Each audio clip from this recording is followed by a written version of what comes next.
Sir, என் பேர் மணிகண்டன். சென்னை உயர்நீதிமன்றத்தில் வழக்கறிஞராக இருக்கிறேன். இப்போ விசிகாவினர் கொடுத்த புகாரின் அடிப்படையில் எனக்கு சம்மன் அனுப்பியிருக்காங்க.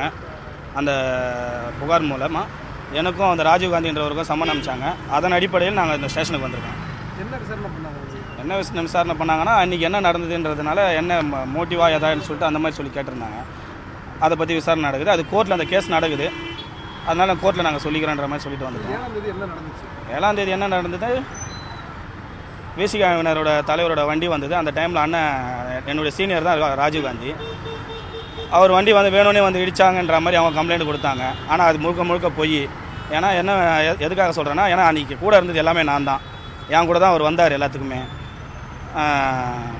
அன்றைக்கி அவர் வண்டி எடுத்துகிட்டு போனதும் என்னுடைய வண்டி தான் எடுத்துகிட்டு போகிறாரு. என்னுடைய ஜூனியர் பையனோட வண்டி தான் எடுத்துகிட்டு போகிறாரு.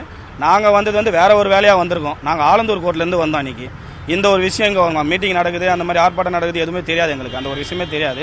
ஆனால் இவங்க அந்த மாதிரி ஒரு சாயத்தை தெரிஞ்சே நாங்கள் வரேன்ற மாதிரி ஒரு சாயத்தை எங்கள் மேலே பண்ணுறாங்க. நாங்கள் வந்தது என்னென்னா, ஆலந்தூர் கோர்ட்லேருந்து என்னுடைய வேலைக்காக அதே மாதிரி அவருடைய அக்காவோட ஐடி கார்டு ரெனியூல் பண்ணுறதுக்காக நாங்கள் வந்தோம். இங்கே வந்து ஐடி கார்டு ரெனியூல் பண்ணுறதுக்காக தான் அவர் இறங்கி பார் கவுன்சில் மேலே உட்காந்துருக்கோம். பார் கவுன்சில் மேலே இருந்து ஐடி கார்டு வாங்கினதுக்காக தான் அவர் கீழே வராரு. கீழே வந்து வண்டி எடுத்துகிட்டு போகிற டைமில் அவரோட விசிகா தலைவரோட வண்டி இடிக்குது. அதன் அடிப்படையில் தான் அங்கே இந்த பிரச்சனை நடந்தது. ஏன்னா அவர் வந்து ஒரு மோட்டிவோடு வந்துட்டாருன்ற மாதிரி இவங்க சொல்கிறாங்க. அவர் ஒரு மோட்டிவேஷனும் எதுவுமே கிடையாது. ரைட்டுங்களா? நம்ம வந்தது எங்களுடைய வேலைக்கோசம் நாங்கள் வரோம்.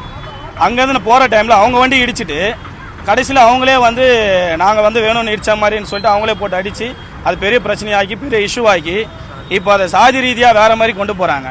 ஜாதி ரீதியான்றது எனக்கு ஒன்றுமே புரியல. ஏன்னா நானும் அதே சாதி தான், அதே சமூகத்தை சேர்ந்தவர் தான். நானும் தலித்து தான். புரியுதுங்களா? அவர் வந்து சாதி பார்த்து பழகிறவரே கிடையாது. எங்களுக்குள்ள ஒரு 10, 12, 13 வருஷமாகவே எங்களுக்குள்ள பழக்கம் இருக்குது. ஜாதி பார்த்து பழகிறவராக இருந்தால் என் கூட பழக மாட்டார். அதே மாதிரி என்னுடைய ஜாதிக்கு ஒரு பிரச்சனைனாலும் ராஜீவ்காந்தி வந்து குரல் கொடுப்பார். புரியுதுங்களா? ஜாதியை பார்த்து நாங்கள் பழக மாட்டோம். அட்வொகேட் சம்மந்தமாக தான் நாங்கள் இது வரைக்கும் போராட்டமும் பண்ணியிருக்கோம். அனைத்து சமுதாயத்தை சேர்ந்த அட்வொகேட்டும் சேர்ந்து தான் நாங்கள் அந்த போராட்டம் அன்றைக்கி நடத்தினோம். யாருக்கு? ராஜீவ்காந்திக்கு சார்பாக. ஆனால் அதையே வந்து அவங்க ஜாதி ரீதியாக திருப்புறாங்க, கட்சி ரீதியாக திருப்புறாங்க. இது எப்படி நம்ம கொண்டு போகிறதுன்னு எனக்கு தெரியல.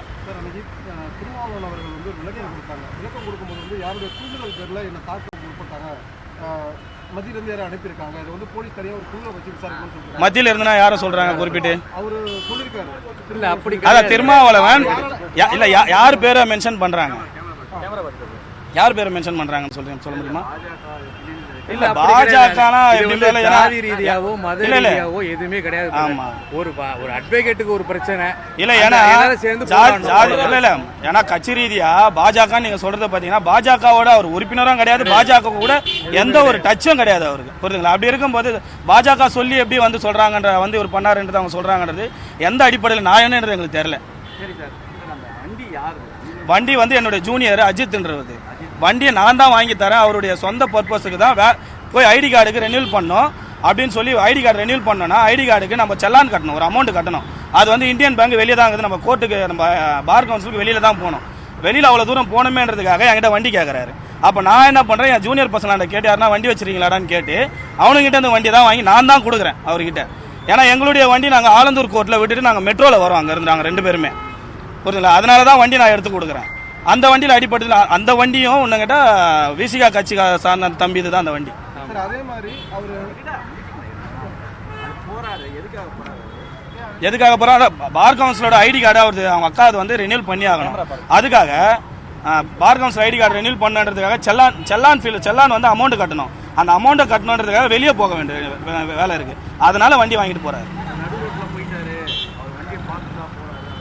அதெல்லாம் எப்படி சார் சொல்ல முடியும்? நம்ம வண்டி அந்த சைடு தான் இருக்கு. ஆமா, ஏன்னா வண்டியே வந்து வெளியில இருந்து உள்ள இருந்து நம்ம வெளியே எடுக்கிறோம். பார் கவுன்சில இருந்து அவர் உள்ள அப்படி போலான்னு சொல்லிட்டு அப்படி போயிருக்காரு. உள்ள போறப்போ அந்த இடத்துல கூட்டத்தை பார்த்துட்டு அவர் என்ன பண்றாரு, யூ டர்ன் பண்றாரு. புரியல? ஏன்னா அந்த சைடு நம்ம ஆவின் கேட் சைடா போகலாம். உள்ள அந்த சைடு உள்ள ஒரு இந்தியன் பேங்க் இருக்கு. அந்த சைடு ஆவின் கேட்டுக்காக போகலாம். அப்படி போலான்னு போகும்போது கூட்டம் அங்கே அதிகமாக இருக்கு, நம்ம அந்த சைடு உள்ள போக முடியாதுன்றதுக்காக தான் அவர் யூ டர்ன் பண்றாரு. யூ டர்ன் பண்ணுறது அவங்க வீடியோ எடுத்து வச்சுட்டு தலைவர் வண்டியை பார்த்துட்ட பிறகு தான் இவங்க திரும்புறாங்கன்ற மாதிரி அவங்க ஒரு முத்திரை குத்திட்டாங்க. ஏன்னா அது ரெண்டாவது ஸ்பீட் பிரேக்கிங் தான், ஏறி இறங்கும் போது லைட்டாக டச் ஆச்சு, அவ்வளோதான். ஆமாம், இல்லை யாரோ இடிச்சிட்டாங்க. யாருக்கா இருந்தாலும் அந்த கோவம் வரும். இடிச்ச உடனே யார் இடிச்சா பார்த்து வர மாட்டீங்களான்னு சொல்லி இப்படி திரும்பி காட்டுறாரு. அப்படி அதை மீறி அந்த வண்டி மூவ் ஆகிறத பார்த்தோன்னே அவர் என்ன பண்ணுறாரு, வண்டியை நிறுத்திட்டு கீழே வந்து யார் இருக்காருன்னு பார்க்க யார் அந்த கண்ணாடி இறக்க சொல்லியிருக்கா போல. கண்ணாடி இறக்கத்தோடனே அவரே பார்த்துட்டு என்கிட்ட சொன்னதுக்கு நான் சொல்கிறேன். கண்ணாடியில் இறங்கும்போது அவர் தலைவர்னு பார்த்து தலைவரேன்னு சொல்லிட்டு அவரே வெளியே வந்திருக்காரு. தலைவர் விசிகா தலைவர் இருக்காரு, இந்த இடத்துல நம்ம எந்த ஒரு பிரச்சனையும் பண்ணக்கூடாது, ஏன்னா நம்ம எதனா பேசிட்டா கூட தப்பாயிடுன்னு சொல்லிட்டு தலைவரேன்னு சொல்லிட்டு அவர் வந்து வண்டி எடுக்க போயிருக்காரு. வண்டி எடுக்கும் போது தான் அவங்க விசிகா கட்சிக்காரங்க சேர்ந்து அடிச்சிருக்காங்க. ஆமாம், என்கிட்ட சொன்னது, ஏன்னா ஸ்பாட்டில் நான் இல்லை.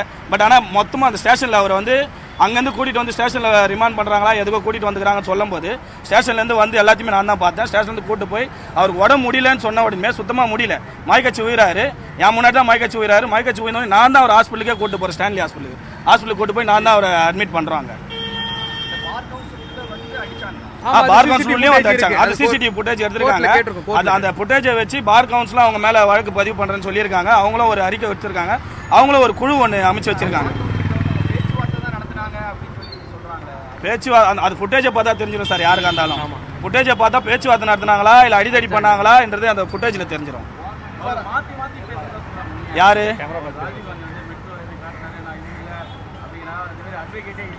சார் அப்படி அவங்க கேட்டதுக்கான ப்ரூஃப் அவங்க கொடுக்கலாம்ல.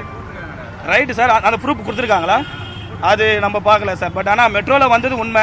நாங்கள் 2 பேர் தான் மெட்ரோவில் வரோம். ஏன்னா எங்களோட 2 பேர் வண்டியும் நாங்கள் வந்து ஆலந்தூரில் விட்டுட்டு, ஏன்னா நாங்கள் ½ அன் ஹவரில் வரணும், ஆலந்தூர்லேருந்து ½ அன் ஹவரில் வர முடியாதுன்றதுக்காக நாங்கள் 2 பேருமே மெட்ரோவில் ஏறி தான் இங்கே வரோம். அங்கே வண்டி இல்லாமல் வந்ததுனால தான் இங்கே என்னோட ஜூனியர் பையன் வந்து நான் வண்டியை வாங்கி அவர்கிட்ட கொடுக்குறேன். அதே மாதிரி இன்னொரு கூட்டத்தில் பேசும்போது நான் வந்து அடிக்க சொல்லலை, எங்கள் பசங்க சும்மா 4 தட்டு தான் தட்டினாங்கன்னு ஒழுங்காக அடிக்கல அப்படின்னு சொல்லி அவர் திரும்ப பேசிக்கிறாரு. இது எப்படி பாக்குறீங்க? அது எப்படி சார் பண்ணதுனால தான் இந்த போராட்டமே வீரியமா ஆச்சு. அட்வொகேட்டுங்க எல்லாம் ஒன்னு சேர்ந்தாங்க. அந்த அட்வொகேட் இப்படி சொன்னதால ஒரு அட்வொகேட் அவரு ஒரு அட்வொகேட், அந்த அட்வொகேட்டுங்க ஒட்டுமொத்த அட்வொகேட்டுங்களும் சேர்ந்து அனைத்து சமுதாயத்தை சேர்ந்த அட்வொகேட்டுங்களும் சேர்ந்து தான் இந்த போராட்டத்தை நாங்க பண்றோம். அந்த போராட்டத்தையே அவங்க வந்து ஜாதி ரீதியா முத்திரை குத்துறாங்க.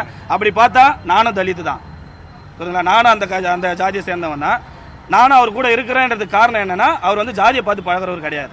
இது வரைக்கும் ஜாதியை பார்த்து பழகிறதும் கிடையாது.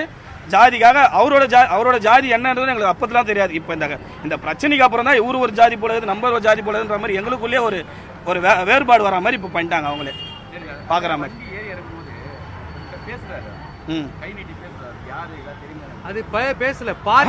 அவர் என்ன பண்றாருன்னா, வண்டி எடுத்துட்டு வந்து பார்க்கிங்ல ஏன்னா செல்லான்லாம் போய் கட்டிட்டு ஐடி கார்டு வாங்குறதுக்கு பார் கவுன்சிலுக்கு வராரு. பார் கவுன்சிலுக்கு வரும்போது உள்ள போய் நம்ம வண்டி விட முடியல. ஏன்னா உள்ள போகும்போது அந்த இடத்துல ஒரு கூட்டம் நிற்குது. கூட்டம் நிற்கும் போது நம்ம அந்த சைடு வழி போக முடியாதுன்னு சொல்லி, சரி ஓகே நம்ம வெளியிலேயே வண்டியை விட்டுலான்னு சொல்லிட்டு அவர் வண்டியை திருப்பி எடுத்துட்டு வந்து பார் கவுன்சில் அங்கே ஒரு கார் ஒன்று நிற்குது. அந்த கார் நவுத்த சொல்றாரு அவர். அதுதான் சொல்றது, அதுதான் அந்த காரை நவுருங்க, நான் வண்டி அங்கே விடுறேன் கிடையாது. எப்படி நம்ம ஹைகோர்ட் ஒரு அவசரமா போறோம், கோர்ட்டுக்கு போறோம், போட்டு டக்குன்னு ஒரு இடத்துல ரோட்ல விட்டுட்டு தான் போற சூழ்நிலை இருக்கு. அந்த மெயின்ல பார் கவுன்சில் ஆப்போசிட்லயே அவர் வண்டி அங்க விடணுன்றதுக்காக அந்த வண்டியை நவுத்துங்கன்னு சொல்லியிருக்காரு. அதை வந்து இவங்க என்ன சொல்றாங்க, அங்க ஏற்கனவே ஒருத்தர் உட்கார வச்சு வீடியோ எடுக்க முன்கூட்டியே வீடியோ எடுக்கிறதுக்காக ரெடி பண்றாங்க அப்படின்ற மாதிரி அவங்க எடுத்துன்னு வந்துட்டாங்க. விசாரணை நடத்தியிருக்காங்க. கோர்ட்ல இந்த கேஸ் இருக்கு, நாங்கள் கோர்ட்ல பாத்துக்கிறோன்ற மாதிரி சொல்லிட்டு வந்திருக்கோம்.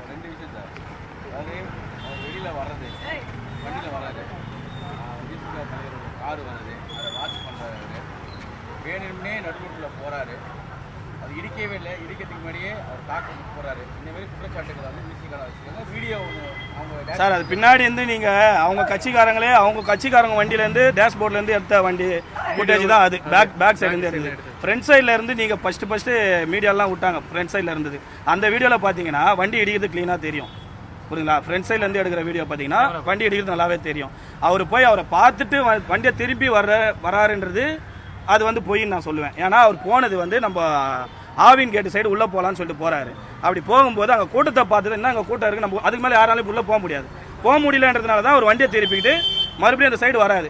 வரும்போது தலைவர் வண்டி விசிகா தலைவர் வண்டி அப்படி வரும்போது அப்போ அவர் என்ன பண்ணுறாப்புல, அந்த வண்டியை அவர் பார்த்துட்டாருன்னு இவங்க சொல்கிறாங்க. ஆனால் அவரை கேட்டால் நான் வண்டியை பார்க்கல மணி, அது எப்படி மணி வண்டியை பார்த்து நம்ம போய் வேணும்னு பண்ணுவோமா? அதுவும் என்னன்னு ஒன்று சொல்கிறாரு, நான் இந்த ஜாதியை சேர்ந்தவன், அதனால் அவர் திருமாவளவன் ஐயாவை எனக்கும் பிடிக்கும், உனக்கான தலைவர்கிட்ட போய் நான் எப்படி போய் நான் பிரச்சனை பண்ணுவேன்ற வார்த்தையை அவர் என்கிட்ட சொல்லியிருக்காரு. சார் தீர்வு அதான் கோர்ட்டில் நான் கேஸ் போட்டிருக்கேன் சார். 2 சைடுமே கேஸ் நடக்குது. அவங்க கொடுத்த கம்ப்ளைண்ட்டுக்கும் எங்க சைடுல எஃப்ஐஆர் போட்டிருக்காங்க. எஃப்ஐஆர் ஆல்டர் பண்றதுக்கு வாய்ப்பு இருக்கு. ஆமா, போத் சைடு எஃப்ஐஆர் போட்டிருக்காங்க சொல்லியிருக்கோம். இந்த எஃப்ஐஆர் ஆல்டர் பண்றதுக்கு வாய்ப்பு இருக்கு. அது நீதிமன்றம் தான் முடிவு பண்ணும். அது அவங்க தான் சார் முடிவு பண்ணுவாங்க. அவங்க தான் சொல்ல மன்னிப்பு கேட்கறது பெரிய மனுஷன். மன்னிப்பு கேட்டா முடிஞ்சு போச்சு. அதான் தலைவர்களோட அழகு. அதான் நம்ம கேட்க போறோம். அது அவங்க அப்பயே கேட்டிருந்தா நம்ம சைடு தப்பு இல்ல, நம்ம மேல தப்பே கிடையாது. 2 தட்டினா இல்லை 4 தட்டு தட்டினா சரியாக கூட அடிக்கலைங்கிறது அவரு தான் பேச்சை வளர்க்குறாரு, அவரு தான் வந்து பிரச்சனை தூண்டுற மாதிரி பண்ணுறாரு. அது பண்ணக்கூடாதுன்னு நாங்கள் எங்களுடைய ஒரு அட்வொகேட்டாக சக அட்வொகேட்டாக நாங்கள் ஃபீல் பண்ணுறோம். அவ்வளோதான். உங்கள் பேர் சார்? என் பேர் கவியரசு, அட்வொகேட். என் பேர் மணிகண்டன், வழக்கறிஞர். Okay sir.